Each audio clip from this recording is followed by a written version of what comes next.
In June 1941, one of the strangest and least known campaigns of World War II took place in the hills and rivers of Lebanon. Allied forces invaded Vichy French-controlled Syria and Lebanon in an operation called Exporter. On the coastal road to Beirut, the Australian 7th Division ran straight into a major obstacle, the Litani River. What followed was a fierce, bloody battle involving Australian infantry, British Commandos, and determined Vichy French defenders. This is the story of how Australian troops helped capture Lebanon from Vichy France in just a few dramatic days. Why invade Lebanon and Syria?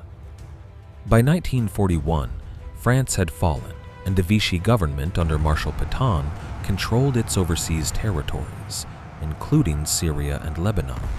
The British feared that Vichy airfields in the region could be used by Nazi Germany to attack Allied forces in the Middle East and threaten the vital oil supplies from Iraq.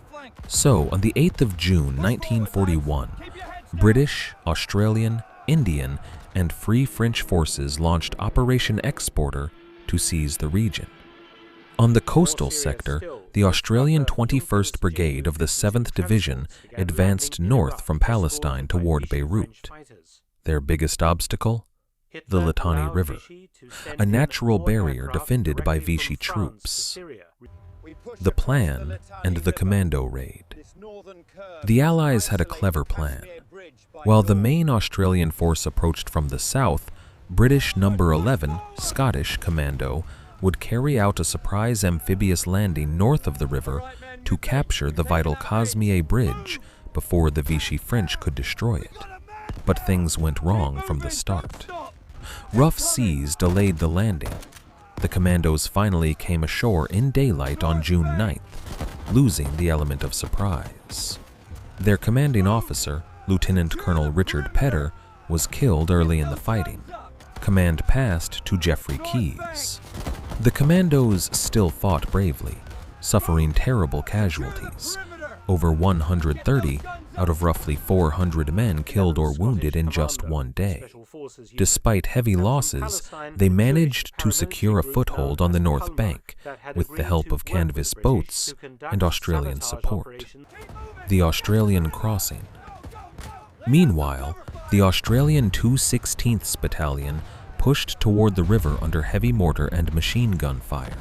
With the bridge destroyed by the French, Australian engineers worked under fire to build a pontoon bridge.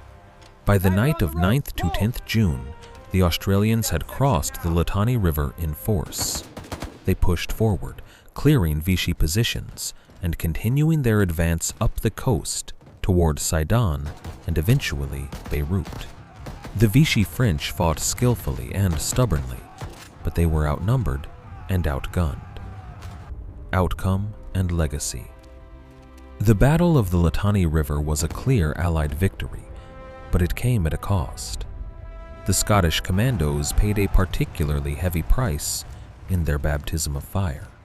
The Australians continued their advance and played a major role in the overall success of the Syria-Lebanon campaign, which ended with an armistice on July 14, 1941.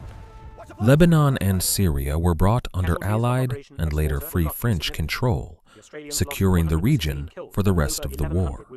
Today, this battle is largely forgotten outside Australia and military history circles, yet it remains a proud chapter in Australian military history and a reminder of the strange alliances and brutal fighting of World War II. From the beaches of Gallipoli to the deserts of North Africa and the rivers of Lebanon, Australian troops have written their names in history with courage and determination.